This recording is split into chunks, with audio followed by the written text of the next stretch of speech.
السلام علیکم حضور، میرا نام عطیہ خان ہے.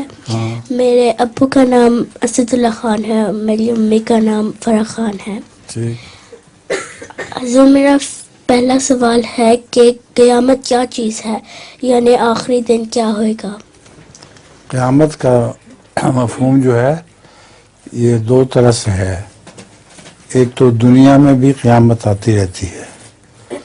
قیامت کہتے ہیں کوئی بڑی تبدیلی پیدا ہو، انقلابی تبدیلی پیدا ہو.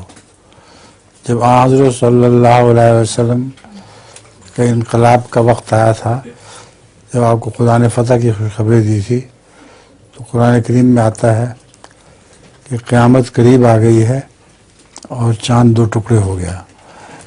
جس کا مطلب یہ ہے کہ شق القمر جو چاند دو ٹکڑے ہوا تھا وہ اس بات کی علامت ہے کہ رسول اللہ صلی اللہ علیہ وسلم کی فتح کا دن قریب آ گیا ہے. اور اس کے بعد پھر سارا عرب فتح ہو گیا تھا.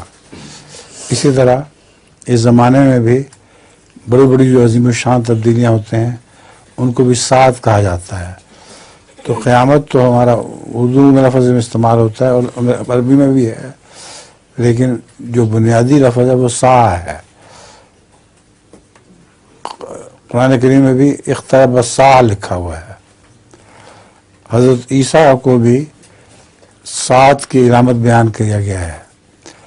یعنی حضرت مسیح موعود علیہ السلام کے زمانے میں ایک انقلاب برپا ہوگا اور وہ روحانی طور پر عیسائی ہیں.